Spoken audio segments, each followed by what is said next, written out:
Okay, today 2 doctors are going to share their experience on how their patients lost weight before surgery. Which doctors? You and me. Right, yes, of of us. course, yes. Two yes, of us. us.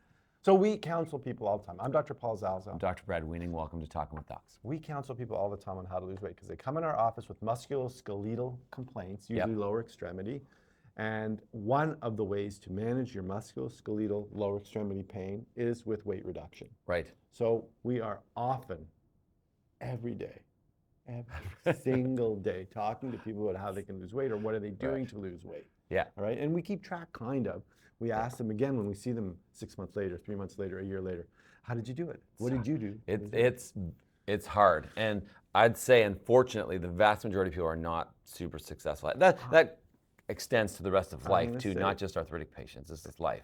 It's hard, but it's hard. not impossible. Not we impossible. do see success stories. Yes. We really do in our office see success stories. And I think one of the things for us is that I tell my patients, listen, it doesn't matter if you lose 100 pounds, you're still going to have arthritis. Yes. And you still might have pain because it does not grow new cartilage by losing weight. But it's like wearing a knapsack. I use this analogy all the time that you never, ever get to take off that's full of a bunch of, say, pounds of butter or weights from the gym or whatever. When you take it off, it feels good. So your symptoms are going to get better. But for this scenario, we're talking about, why does it matter to lose weight before surgery? Why does it just do my surgery, doc? I just want surgery. Well, because if you're carrying too much weight before surgery, you increase the risk of complications During surgery, during, after. Yep. And the surgery is more challenging, technically challenging, so it's kind of self-preservation. Your recovery is harder. Recovery's harder. It's just better. I also think your outcome ultimately might be reduced. Like your ceiling of your potential benefit, I think, is reduced by carrying extra weight too. Certainly, there's some evidence to suggest that the longevity of the artificial joint we put in you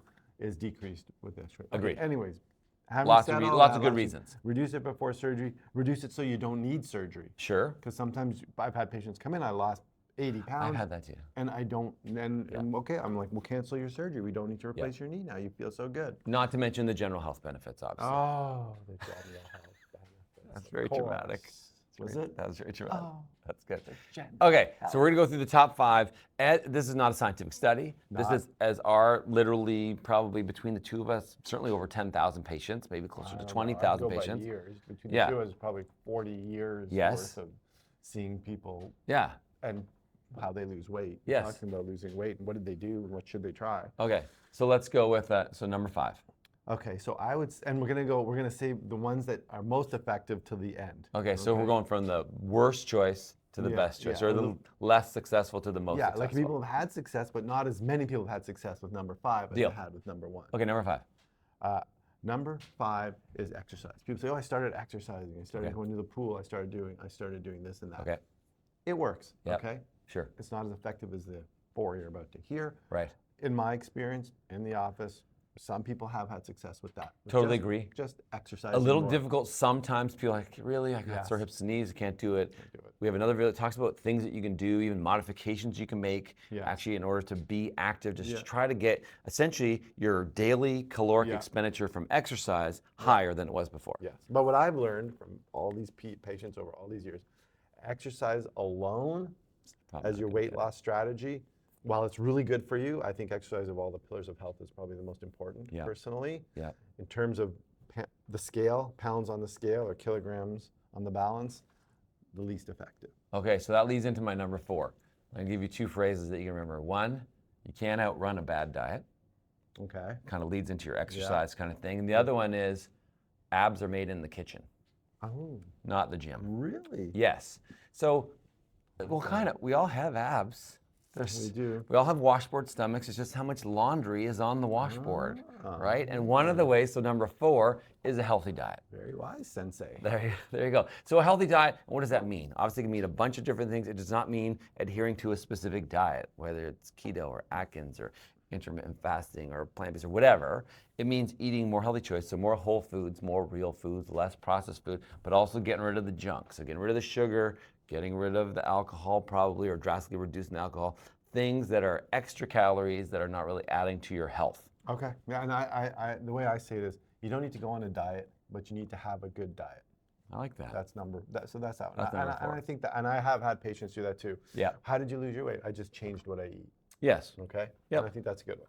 Yeah. Okay. The third one that I see patients do that I find most effective is not necessarily focusing on changing what they eat. I've had patients just say, Yes. I just reduced what I eat. Right. Calorie reduction. You Yeah. may not still have the best diet, but Yeah. they just reduced it. I cut it in half. You know what I mean? And I think what the science would show is that reducing your calories from eating way too much to a normal amount versus a normal amount to a really super restrictive amount, the benefit is probably the tons of Yes. calories to the normal amount, because our bodies are very efficient and they get Yeah. used to less calories. So people that historically have gone on very restrictive diets, it's actually very hard to do. And your body adjusts and Yes. starts to, unfortunately, waste muscle and a bunch of other negative things. So yeah, getting down to like a more normal caloric intake, which we've talked in other videos about, most people underestimate how many calories they're actually doing. So one way to do this is like keeping a journal, keeping track of your calories. And then they go, wow, you know what, I thought I ate 200 calories, and when I did the math here, it was 3,100, and Yes.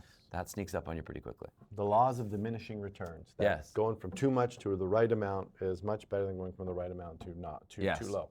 So Okay. that's it. So we had exercise, we had changing what I eat, we had Yep. reducing what I eat. These are things that we hear our patients telling us. Yep. We haven't done a randomized controlled trial, Nope. but this is just our experience hearing patients tell us. But a lot of trials have shown that the next two things are boy. certainly superior to Yes. diet and exercise. And a lot of people, I think, that are not trying to lose weight are very judgmental on these next two. They are. I wouldn't use the word superior because what is superior? I think the evidence But shows that I they are would more say- effective at causing, Yes, I that would makes say- them superior to me. Not to me.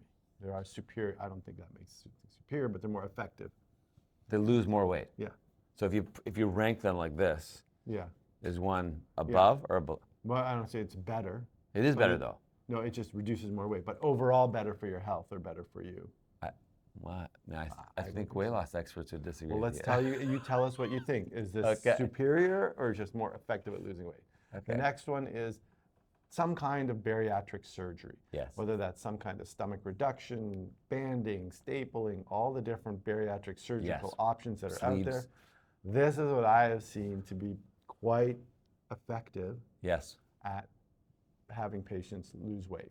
I don't tell them, I don't prescribe it. Yeah. I suggest these are the options, but people who have gone on and done that and come back a year later Yeah. have lost weight. And most studies show you can lose up to like 30% of your body weight. Yes. Yeah. Yeah. Whether or not it's better for you than the other things, Yes. I'm not No, saying. it's just better at losing weight. Yes. Yes. And I mean, it's invasive. Yes, It's it has risk. It has risk. and Changes your lifestyle afterwards. It's expensive Yep. too, because I know around here it's not always covered Right. by the government-funded healthcare service. And Sometimes it is, accessibility, I don't right? know Could be why. years to wait here. It's complicated for sure. Yeah, but in terms of bringing pounds off, that Yep. seems to work. And then our number one, and this has been over the last kind of couple of years. I would say 3 years. Yeah. And I'd say it's I start to ask the question now, rather than them sharing how they lost weight. I'm like, hey, Was it? yeah. And Guess what it is before Yeah. we tell you? Okay, we'll Put a give you- comment, give a guess now. Give me a Put your second. guess in now. so it is the GLP-1 class of medication. GLP-1. And the Yeah. most common one you've heard of is Ozempic. Yeah. There are many Semaglutide, other. the Wegovy, there's a whole bunch of them, There's a lot of- Mounjaro, and they are very effective. Same thing, their target's about 20% body Yeah. weight typically is what people can lose. Obviously, everybody's different. I have patients who have been on it, lost a little bit of weight and then it stopped, or had some of the side effects that were more prominent in them, so they couldn't take it. So I think what we're learning too about these medications is it's not just about your weight, but it's beneficial for your heart, maybe for your kidneys, maybe for some addictive behaviors. Like it's a rapidly expanding field of medicine that has got a lot of people really excited. And for us, we've seen a lot of success both before and after surgery with patients being able to lose a large amount of weight. Bear in mind, these are relatively new. Yep. And so there will be side effects. There are side Yes. effects to these medications. There are complications, and we'll be learning more about them over the years to come about the long-term implications of being on these medications Yep. and complications. So I'm not saying it's right. I'm not saying it's wrong. Right. I'm not going to write a song, but I'm just saying that most of my patients Yes. now that have lost weight, that is the number one way that they've done it. So if someone comes in, like you said, and they've lost weight, and you had to guess, play the odds, and take a gamble, say, how'd you do it? Taking one of those medications. Right, because historically diet and exercise hasn't worked. I mean, we knew this for a long period of time, Yeah. and for It the works for average some people. for the average person, it just doesn't work very well. That's why we have a weight problem. Yeah. Yeah.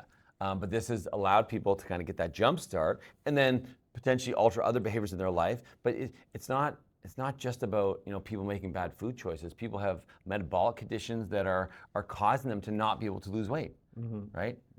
Or not only metabolic, there's psychological aspects Host to reasons. this. It's such a complicated issue. We're learning it's much more than just a choice. It's not a choice. Like people are not choosing to not lose weight. It's something that you're living with. Yes. And we're not saying we advocate any one of these 5 things. We're just reporting what we have heard our patients say over the last combined 40 years of talking to patients challenged with this, struggling with this, and these are the things that seem to be working and sort of in that frequency. And we thought it was worth sharing because then this way you could talk with your healthcare practitioner and say, hey, I've tried this and this. Maybe I want to have a discussion about this or this or this. Those are the things. And I'm sure there's other things too. So For sure. Leave a comment if you've tried something and had no success, or you've done something and had lots of success. Because I guarantee you there'll be someone out there who will be looking through the comments and will get some benefit from it. From having someone who went through it themselves rather than listening to us yammer about it. Okay, I like it. If you like this video, please like it, subscribe to our channel, share it with someone that you know is maybe trying to lose some weight. Check out our podcast that we just launched on Spotify. It's coming soon to Apple. Oh yeah. Oh yeah. So you don't have to look at us. That's You right. just listen to us. Just listen. You are in charge of your own health. We'll see you next time.